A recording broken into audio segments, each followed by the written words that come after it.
तो हेलो नमस्कार जय हिंद मेरे प्यारे स्टूडेंट्स, एक बार फिर से आज की इस नई वीडियो में आप सभी का बहुत बहुत स्वागत है। स्टूडेंट्स, आज की वीडियो आप लोगों के लिए है रैखिक एवं द्विघात समीकरण से पार्ट 3। पार्ट 1 और पार्ट 2 मैंने ऑलरेडी पढ़ा दिया है, जिसमें आपके बहुत ही ज़्यादा इम्पोर्टेंट क्वेश्चंस और फार्मूला बताया गया है।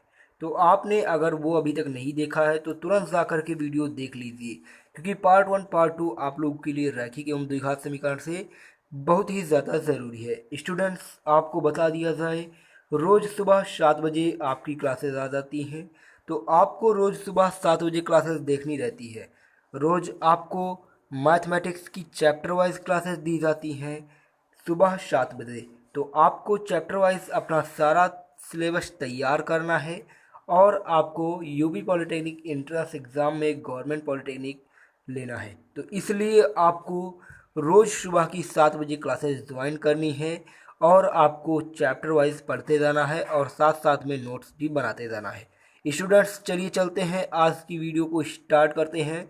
इससे पहले आपको बता दिया जाए, अगर आपने अभी तक चैनल को सब्सक्राइब नहीं किया है तो ज़रूर नीचे लाल वाली बटन दिख रही है, उसे दबा करके चैनल को सब्सक्राइब कर लीजिए और साथ ही में बेल आइकन को भी प्रेस कर दीजिएगा। और रोज़ सुबह की 7 बजे की क्लासेस मैथमेटिक्स की देखते रहिए। इसी के साथ साथ जो आपकी शाम को 7 बजे लाइव क्लासेस दी जाती हैं वो भी देखते रहिएगा। तो स्टूडेंट्स, चलिए चलते हैं आज के टॉपिक पे और आज कुछ इम्पोर्टेंट क्वेश्चंस की शुरुआत करते हैं। स्टूडेंट, सबसे पहले हम बात करते हैं इस क्वेश्चन की, जो कि आपके सामने दिखाई दे रहा है। पॉलिटेक्निक एंट्रेंस एग्ज़ाम 2008 में पूछा गया क्वेश्चन है और ये क्वेश्चन मैंने आपको पार्ट 2 वाले वीडियो में आपको होमवर्क के तौर पे दिया था, जिसका आपको आंसर हमें कमेंट करके बताना था। तो उम्मीद है आपने आंसर कमेंट किया होगा। मैंने देखा है कई बच्चों ने आंसर कमेंट किया है और उनका आंसर एकदम से राइट भी है। और इस क्वेश्चन का आंसर जिन बच्चों ने सी वाला ऑप्शन किया है, 14 आंसर आ रहा है, तो ये आपका एकदम से राइट आंसर है। तो जिन बच्चों का आंसर 14 है उनका एकदम से राइट आंसर है। स्टूडेंट्स, आपको ये कल होमवर्क के तौर पे दिया गया क्वेश्चन था, तो इसीलिए मैंने आपको ये इसका आंसर बता दिया है, जिससे जिन बच्चों ने कल इसका आंसर कमेंट किया था उनको पता लग सके कि उनका क्वेश्चन सही था या गलत था। तो इसलिए जिनका भी आंसर 14 था उनका एकदम से राइट था आंसर। तो स्टूडेंट्स, चलिए चलते हैं आज के पहले क्वेश्चन की तरफ और ज़बरदस्त तरीके से तैयारी शुरू करते हैं। स्टूडेंट्स, आज का आपका क्वेश्चन है यूपी पॉलिटेक्निक एंट्रेंस एग्ज़ाम 2008 में पूछा गया क्वेश्चन, और इसमें आपको काफ़ी ज़्यादा आसान तरीके से क्वेश्चन लगाना है। बस आपको इसमें थोड़ा सा ध्यान देना होगा एक फार्मूले की। अगर आपको फार्मूला याद होगा तो आपका ये क्वेश्चन एकदम आसान तरीके से लग जाएगा। अब वो फार्मूला कौन सा है साहब? तो आपका फार्मूला है ये कि समीकरण का फार्मूला। अगर आपके दो मूल दिए हों अल्फ़ा और बीटा, तो समीकरण का फार्मूला क्या होता है? समीकरण का फार्मूला होता है एक्स स्क्वायर, माइनस में हो जाता है अल्फ़ा प्लस बीटा एक्स, और क्या हो जाता है साहब? और आपका हो जाता है, तो आपका हो जाता है प्लस में अल्फ़ा इंटू में बीटा, और ये किसके बराबर हो जाता है आपका? ये हो जाता है बराबर में ज़ीरो की। तो ये आपका हो जाता है समीकरण। तो आपको बस यही समीकरण ज्ञात करना है, लेकिन इसमें कंडीशन भी दी हुई है। कंडीशन क्या दी हुई है? पहले तो एक समीकरण दिया है जिसके मूल दिए हुए हैं अल्फ़ा और बीटा, और एक समीकरण ज्ञात करना है जिसके मूल अल्फ़ा इन्वर्स और बीटा इन्वर्स है। तो आपको पता है, अगर मूल अल्फ़ा इन्वर्स और बीटा इन्वर्स हैं तो हमें ज्ञात क्या क्या करना होगा समीकरण के लिए? समीकरण के लिए ज्ञात करना होगा अल्फ़ा इन्वर्स प्लस में बीटा इन्वर्स ज्ञात करना होगा, और आपको ज्ञात करना होगा अल्फ़ा इन्वर्स इंटू में बीटा इन्वर्स। ये दोनों चीज़ें अगर आपको मालूम होंगी तभी आपका समीकरण निकल पाएगा, जो कि मूल दिए हुए हैं।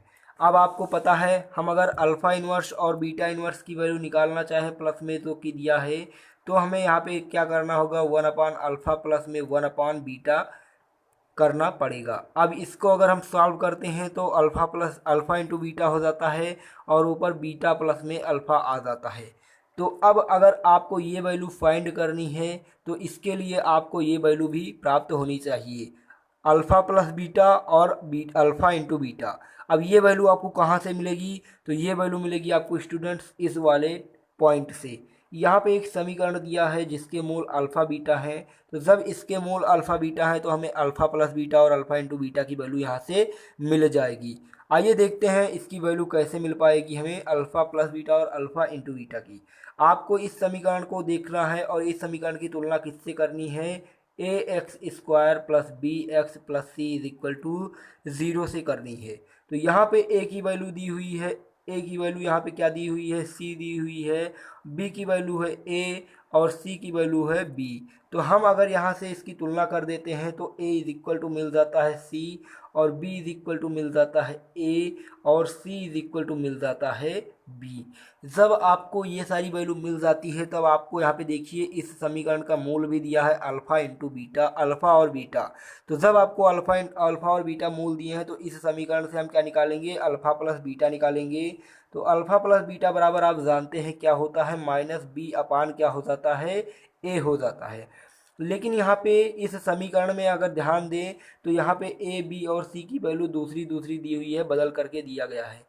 तो यहाँ पे आपको जो भी वैल्यू दिया गया है वो लिख देना है। जैसा कि बी की वैल्यू क्या दी हुई है, ए दी हुई है, तो यहाँ पे हो जाएगा माइनस में ए, और ए की वैल्यू क्या दिया है, सी दिया है, तो यहाँ पे हो जाएगा सी। तो आपकी अल्फ़ा प्लस बीटा की वैल्यू क्या आ जाती है, माइनस में ए अपान सी आ जाती है, जो कि आपका कहाँ काम करेगा, alpha inverse plus beta inverse ज्ञात करने में काम करेगा। तो अब तो ये आपका होगा एक। अब आपको और क्या ज्ञात करना पड़ेगा, अगर इसकी वैल्यू ज्ञात करनी है तो इसकी वैल्यू ज्ञात करने के लिए आपको अल्फ़ा इंटू बीटा की भी ज़रूरत पड़ेगी। तो जब आपकी ये वैल्यू आ गई है तो आपको मैं पहले तो बता दूं कि आप कॉपी पेन लेकर के बैठिए, जिससे आप इस क्वेश्चन को लिखते चलेंगे, लगाते चलेंगे, तो आपको आसानी से समझ में भी आ जाएगा। तो यहाँ से हम अल्फ़ा और बीटा की वैल्यू निकाल लेंगे, अल्फ़ा इंटू बीटा की। तो अल्फ़ा प्लस बीटा की वैल्यू पहले ही हमने निकाल लिया, क्या आया था, अल्फ़ा प्लस बीटा की वैल्यू आ गई हमारे पास माइनस में ए अपॉन में सी। तो जब हमारे पास ये वैल्यू आ गई तो अब हमें अल्फ़ा इंटू बीटा की वैल्यू ज्ञात करनी है। तो अल्फ़ा इंटू बीटा की वैल्यू आपको पता है क्या हो जाता है, सी अपान ए हो जाता है। जबकि यहाँ पे इस समीकरण में सी की वैल्यू क्या दी हुई है, बी दी हुई है, तो सी के जगह पे बी रख देंगे और ए के जगह पे सी रख देंगे। तो हमारे पास अल्फ़ा इंटू बीटा की वैल्यू भी क्या मिल जाएगी, बी अपॉन सी मिल जाएगी। जब हमें इतनी वैल्यू मिल गई है तो अब हमें क्या ज्ञात करना पड़ेगा, अब हमें ज्ञात क्या करना पड़ेगा, अल्फ़ा इन्वर्स और बीटा इन्वर्स का समीकरण ज्ञात करना पड़ेगा। तो अब हम क्या करते हैं, सबसे पहले तो अल्फ़ा प्लस बीटा बराबर में क्या दिया था, माइनस में ए अपान सी दिया था, ये वैल्यू लिख लेते हैं। और अल्फ़ा इंटू बीटा बराबर क्या दिया हुआ है, alpha upon beta is equal to b into c दिया हुआ है, अल्फ़ा इंटू बीटा की वैल्यू। तो अब हमारे पास ये दो वैल्यू मिल गई है, तो हमें ये समीकरण ज्ञात करने के लिए क्या क्या ज्ञात करना पड़ेगा, अल्फ़ा इन्वर्स और बीटा इन्वर्स और alpha inverse plus beta inverse, ये वैल्यू आपको भी ज्ञात करनी होगी। तो अल्फ़ा इन्वर्स और बीटा इन्वर्स तो यहाँ से ज्ञात हो जाएगी, लेकिन अल्फ़ा इन्वर्स और बीटा इन्वर्स कहाँ से ज्ञात होगी, यहाँ से ज्ञात होगी। तो हम इसे क्या करेंगे, अल्फ़ा इंटू बीटा को अल्फ़ा इन्वर्स और बीटा इन्वर्स के रूप में जब लिखेंगे तो अल्फ़ा इन्वर्स बीटा इन्वर्स हो जाएगा, तो इसलिए बी अपान सी का भी इन्वर्स हो जाएगा। तो जब बी अपान सी का इन्वर्स होगा तो हम इसे लिख पाएंगे 1 अपान बी अपॉन सी। तो जब हम इसे इस प्रकार से लिखेंगे तो सी ऊपर चला जाएगा और हो जाएगा सी अपान बी। तो आपकी अल्फ़ा इन्वर्स और बीटा इन्वर्स की वैल्यू क्या आ गई, सी अपान बी आ गई। और अब हमारे पास अल्फ़ा इन्वर्स और बीटा इन्वर्स की जब वैल्यू आ गई तो हमें ज्ञात क्या करना है, अल्फ़ा इन्वर्स प्लस में बीटा इन्वर्स ज्ञात करना है। तो हम इसे कैसे ज्ञात करेंगे, 1 अपान अल्फ़ा प्लस 1 अपान बीटा में ज्ञात करेंगे। तो अल्फ़ा 1 अपान अल्फ़ा और 1 अपान बीटा क्या हो जाता है, बीटा प्लस में अल्फ़ा हो जाता है, अपान में अल्फ़ा बीटा हो जाता है। अभी हमने वैल्यू फाइंड कर लिया था अल्फ़ा प्लस बीटा की और अल्फ़ा इंटू बीटा की, अब वहाँ यहाँ पर वही वैल्यू रख दिया जाएगा। तो हमारे पास क्या आ जाएगी वैल्यू, अल्फ़ा प्लस बीटा की वैल्यू हमारे पास अभी मैंने ज्ञात कर लिया था, क्या था हमारे पास, अल्फ़ा और प्लस बीटा की वैल्यू। तो स्टूडेंट्स आपके पास अल्फ़ा और प्लस में बीटा की वैल्यू आ गया था माइनस में ए अपान सी, और अल्फ़ा इंटू बीटा की वैल्यू क्या आ गया था आपके पास, बी अपॉन सी। तो अब यहाँ से सी कैंसिल हो जाएगा और यहाँ पे अल्फ़ा इन्वर्स और बीटा इन्वर्स की वैल्यू आ जाएगी माइनस में ए अपॉन बी। अब आपके पास अल्फ़ा इन्वर्स और बीटा इन्वर्स की भी वैल्यू आ चुकी है और अल्फ़ा इन्वर्स और इंटू में बीटा इन्वर्स की भी वैल्यू आ चुकी है। तो जब आपके पास दोनों वैल्यू मिल गई तो बस अब आपको समीकरण ज्ञात कर लेना होगा। समीकरण ज्ञात करने के लिए आपको मैंने फार्मूला भी ऑलरेडी बता दिया है। तो समीकरण में फार्मूला लगा दिया जाएगा। तो आपकी वैल्यू जो अल्फ़ा इनवर्स और बीटा इनवर्स की थी वो आपकी वैल्यू थी C/B, और alpha inverse plus beta inverse की वैल्यू आ गई है A/B। अब आपको क्या करना है, यहाँ पे माइनस भी लगा हुआ है। अब आपको बस अब समीकरण में रख देना है। समीकरण क्या होता है, एक्स स्क्वायर माइनस मूलों का योग यानी alpha inverse plus beta inverse x हो जाएगा, और प्लस में मूलों का गुणनफल यानी अल्फ़ा इनवर्स और बीटा इनवर्स बराबर में 0 हो जाएगा। अब आपको बस यहीं पे सब पे मान रख देना है। तो चलिए मान रख देते हैं। एक्स स्क्वायर हो जाएगा माइनस में मूलों का योग क्या आ गया हमारे पास, माइनस में A/B और एक्स आ गया, और प्लस में क्या है, मूलों का गुणनफल क्या हमारे पास आ गया है, मूलों का गुणनफल हमारे पास आ गया था, मूलों का गुणनफल C/B बराबर में क्या हो जाएगा 0। अब आपको क्या कर देना है, यहाँ पे x square minus minus plus हो जाएगा AX, और प्लस में C हो जाएगा, और इसमें हम क्या कर देंगे, यहाँ पे बटे में B दिया हुआ है तो B लिख देंगे बराबर में 0। अब यहाँ पे हम लासा लेकर के लगा देंगे फार्मूला। तो इस B का जो है यहाँ पर भी B है, यहाँ पर भी B है, तो हम यहाँ से B पे गुणा कर दिया जाएगा। तो यहाँ पे हो जाएगा BX स्क्वायर और प्लस में A और X हो जाएगा, प्लस में C इज इक्वल टू क्या हो जाएगा हमारे पास 0 का यहाँ पे गुणा हो जाएगा B से, तो यहाँ पर पे 0 हो जाएगा। तो हमारे पास फार्मूला यहाँ पे टोटल हमारे पास समीकरण क्या मिलके आ गया, BX स्क्वायर प्लस AX और प्लस में C इज इक्वल टू 0 आ गया। तो ये हमारा क्या हो जाएगा, ये हमारा हो जाएगा समीकरण। कैसा समीकरण होगा, जब हमारे पास मूल दिया होगा अल्फा इनवर्स और बीटा इनवर्स का। तो ये आपको क्वेश्चन आसानी से समझ में आ गया होगा स्टूडेंट्स। आप इसे अच्छे तरीके से लगा लीजिएगा, क्योंकि आपको ये आना बहुत ही ज़रूरी था। तो ये कहाँ पे दिया हुआ है, दिया हुआ है हमारे पास समीकरण नंबर 3, जो कि C वाला ऑप्शन है, जो आपका राइट आंसर हो जाएगा। तो ये क्वेश्चन आपको आसानी से समझ में आ गया होगा स्टूडेंट्स। चलिए चलते हैं अगले क्वेश्चन की तरफ। अगला क्वेश्चन आपका ये भी उसी प्रकार से है। तो ये आपका अल्फा और बीटा समीकरण इतने के मूल हैं। तो आपको ज्ञात करना है समीकरण जिसके मूल अल्फा प्लस 1 और बीटा प्लस 1 है, जो कि आपका क्वेश्चन पूछा गया है पॉलिटेक्निक एंट्रेंस एग्जाम 2013 में। तो ये क्वेश्चन सेम वैसे ही है। तो आपको ये करना है अपने आप से, और इसका कमेंट करना, हमको आंसर आप कमेंट कर दीजिएगा, ठीक है। तो ये क्वेश्चन आपको अपने आप करके हमें आंसर इसका कमेंट कर दीजिएगा। तो हम आपका जांच करेंगे कि आपका क्वेश्चन लगा या नहीं लगा। तो ये क्वेश्चन आपको अपने आप करना है, बिल्कुल ऊपर की तरह ही, जो अभी मैंने आपको पहले बताया उसकी तरह ही क्वेश्चन है। तो चलिए चलते हैं अगले क्वेश्चन की तरफ। और अगला क्वेश्चन आपका फिर से आ गया है, जो कि मैंने आपको पार्ट 2 में बताया था कि इसका मूल कैसे ज्ञात किया जाता है। इसका मूल ज्ञात करने के लिए जो इतनी वैल्यू दी हुई है इसको x मान लिया जाएगा। तो जब हम इसे x मानेंगे तो हमारे पास क्या आ जाएगा, जब x मान लिया जाएगा तो हमारे पास देखिएगा क्या आता है, x is equal to root में 12 प्लस x हो जाएगा। दोनों पक्षों का हम वर्ग कर देंगे तो हमारे पास क्या आ जाएगा, x स्क्वायर, और बराबर में हो जाएगा, यहाँ से स्क्वायर से रूट कट जाएगा तो 12 प्लस में x आ जाएगा। अब इसे हम पक्षांतर करके एक समीकरण बना लेते हैं, एक्स स्क्वायर माइनस x और माइनस में 12 बराबर में 0 हो जाएगा। तो जब आपके पास समीकरण आ गया तो अब आपको यहाँ से क्या करना होगा, अब आपको यहाँ पे समीकरण को सॉल्व कर लेना होगा। तो अब आपको यहाँ पे क्या कर देना होगा, इसे सॉल्व करना है। कैसे सॉल्व करेंगे, एक्स स्क्वायर माइनस में 4x हो जाएगा, माइनस में 3x हो जाएगा, और माइनस में 12 बराबर में 0 आ जाएगा। अब आप यहाँ पे देखेंगे जब, तो यहाँ पे आपका क्या हो जाएगा वैल्यू, यहाँ पे हो जाएगा प्लस में होगा, क्योंकि यहाँ पे जब माइनस है और यहाँ पे प्लस है, हमें माइनस में x लाना है, तो इसलिए यहाँ पे माइनस और प्लस हो जाएगा। यहाँ से आपकी x कॉमन हो रहा है तो x कॉमन कर लेंगे, तो x माइनस में 4 हो जाएगा। यहाँ पे +3 कॉमन है तो +3 कॉमन कर लेंगे, x माइनस 4 बराबर में 0। अब आपको क्या मिल गया, इसका दो गुणनखंड मिल गया। गुणनखंड क्या मिला, x माइनस 4 और x प्लस 3 बराबर में 0 मिल गया। जब आपको ये जो है गुणनखंड मिल गया तो x की वैल्यू हमारे पास दो वैल्यू आ जाएगी। x माइनस 4 बराबर 0 रखने पर x की वैल्यू आ जाएगी 4, और x प्लस 3 बराबर 0 रखने पर x की वैल्यू हमारे पास क्या आ जाएगी, माइनस में 3। आपको पता है यहाँ पे मूल जो है हमारा पॉजिटिव ही होगा, निगेटिव नहीं होता है, जैसा कि मैंने पहले भी आपको बता दिया था, पहले क्वेश्चन आया था तब। तो जब आपका मूल पॉजिटिव होगा तो इसकी वैल्यू आपकी क्या हो जाएगी, पॉजिटिव हो जाएगी। तो जब पॉजिटिव वैल्यू हो जाएगी तो आपका आंसर क्या आ जाएगा मेरे प्यारे स्टूडेंट। तो स्टूडेंट्स आपको पहले अपना जो है यहाँ पे देखना होगा ऑप्शन में आपका जो है 4 नहीं आ रहा है पॉजिटिव में, बल्कि यहाँ पे ऑप्शन नंबर 3 आ रहा है, तो आपको यहाँ पे ऑप्शन नंबर 3 ही लगाना होगा। लेकिन अगर आपका यहाँ पे -3 और 4 दोनों आता तो आपका यहाँ पे आंसर 4 हो जाता। ये आपको ध्यान देना है।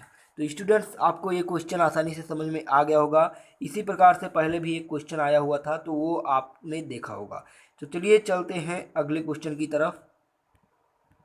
तो स्टूडेंट्स, चलिए चलते हैं अगले क्वेश्चन की तरफ। अगला क्वेश्चन आपका दिया हुआ है, पॉलिटेक्निक एंट्रेंस एग्जाम 2007 में पूछा गया क्वेश्चन है, जो कि आपके लिए काफ़ी ज़्यादा इंपॉर्टेंट है। तो इसलिए आपको ये भी क्वेश्चन अच्छे से समझना है।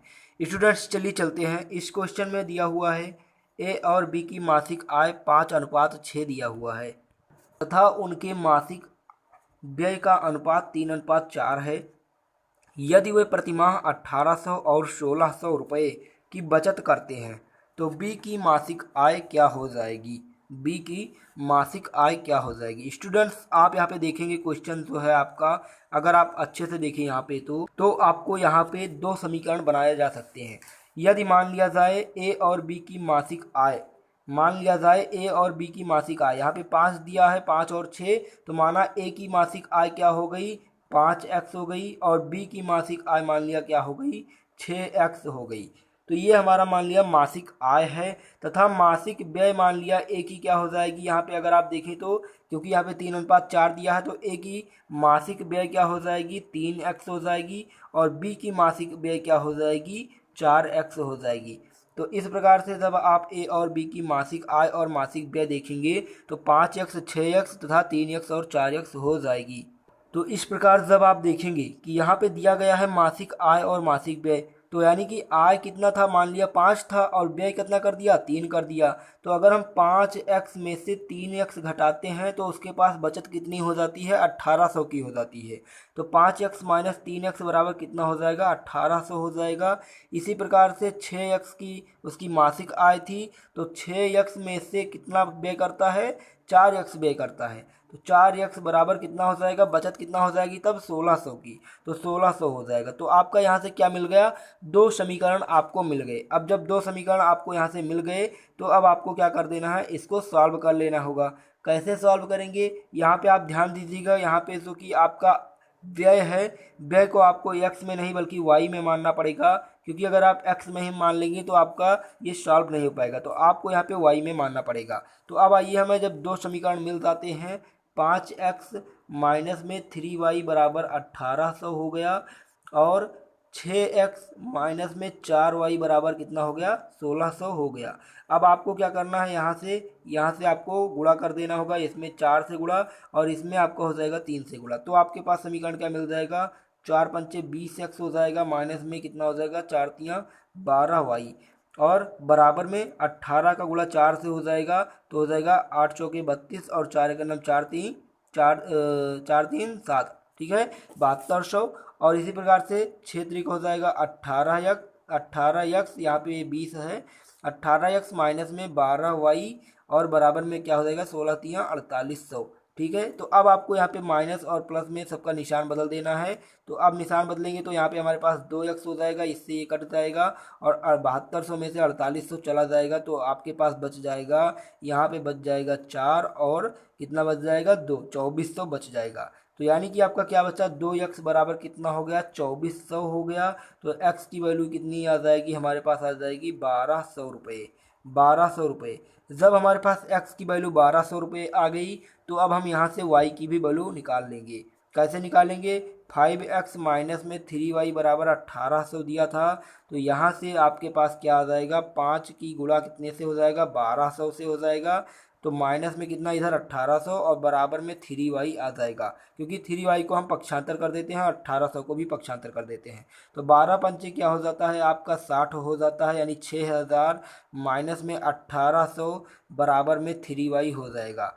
तो अब आपका क्या हो जाएगा? 6000 में से जब 1800 जाएगा तो 3y बराबर में हो जाएगा 6000 में से जब 1800 जाएगा तो 2 हो जाएगा और यहाँ पे 4 हो जाएगा, यानी 4200 हो जाएगा। और वाई की वैल्यू क्या आ जाएगी इस प्रकार से, 4200 बटे में 3 आ जाएगी। तो 3 एक नम 3, 3 चौके 12, यानी 1400 रुपये आपकी वाई की वैल्यू आ गई।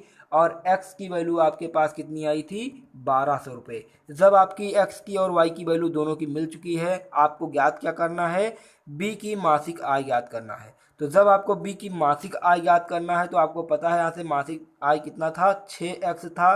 बी का मासिक आय कितना था, 6x था। आपको यहाँ से y की वैल्यू भी निकालने की ज़रूरत नहीं थी। अगर आपसे मासिक व्यय पूछता तो आपकी y की वैल्यू निकालने की ज़रूरत थी, अदरवाइज़ आपको y की भी वैल्यू ज़रूरत नहीं है। आपको डायरेक्ट x की वैल्यू जब मिल गई तो मासिक आय में 6 की x से गुणा करना था, तो 6 और गुणे में कितना, x की वैल्यू 1200 रुपये। टोटल कितना हो जाएगा, 12 छंग 7200 रुपये। तो ये आपका हो जाएगा मासिक आय। ठीक है, बी की मासिक आय 7200 रुपये, जो कि कहाँ पे आ रहा है, डी वाला ऑप्शन आ रहा है। तो डी वाला ऑप्शन आपका एकदम से राइट आंसर हो जाएगा।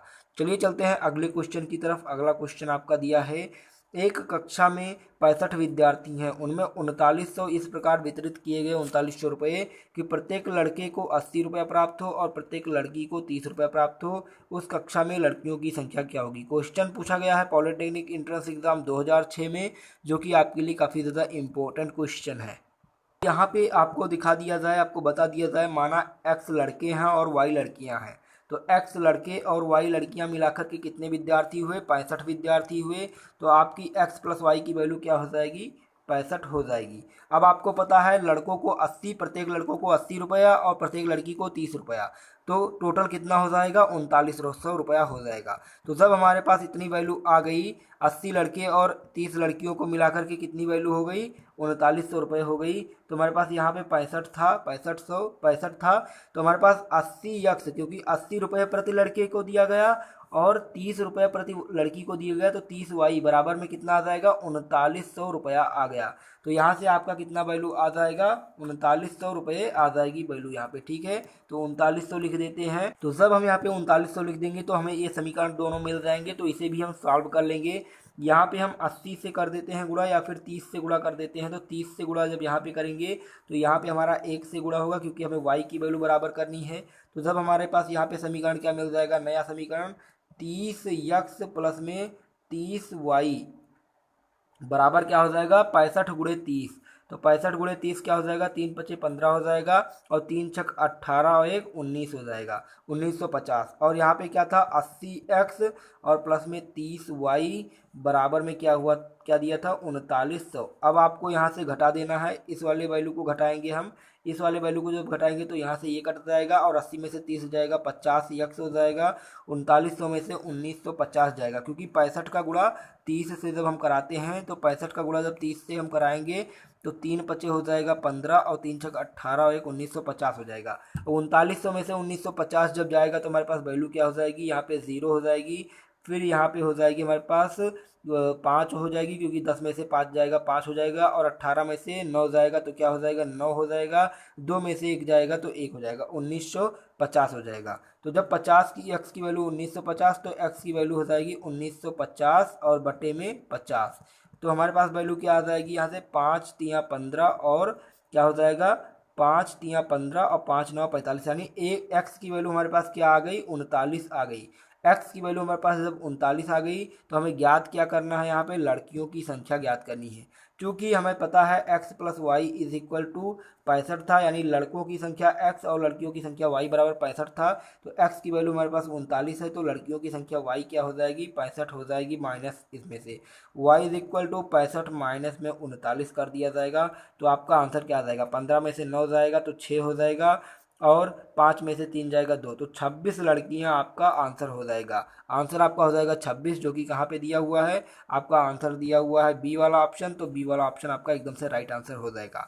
तो मेरे स्टूडेंट्स, आपको उम्मीद है ये क्वेश्चंस जो भी आपको बताए गए आसानी से समझ में आ गए होंगे और ये सारे क्वेश्चन आपने अच्छे से कर लिए होंगे। स्टूडेंट्स, मिलते हैं अगले लेक्चर में, पार्ट 4 में। आपका ये चैप्टर बहुत ही ज़्यादा इंपॉर्टेंट था, इसलिए मैंने इसे 4 पार्ट में बनाया। आपको ये सारे पार्ट्स अच्छे से तैयार होने चाहिए, क्योंकि हम जल्द ही जैसे ही चैप्टर ख़त्म कर पाएंगे आपका रिवीजन भी कराएंगे और अच्छे तरीके से मोस्ट इंपॉर्टेंट क्वेश्चन के साथ। इसलिए आपको पहले तो इस लेक्चर्स को चैप्टर वाइज अच्छे से पढ़ना पड़ेगा। तो आप पढ़ते रहिएगा, रोज़ सुबह 7 बजे की क्लासेस आपको लेनी है, अटेंड करनी है मैथमेटिक्स की। और फिर मिलेंगे एक नए वीडियो के साथ। तो हंसते रहिए, खुश रहिए, लेकिन पढ़ते ज़रूर रहिएगा। फिर मिलेंगे एक नई वीडियो के साथ। धन्यवाद।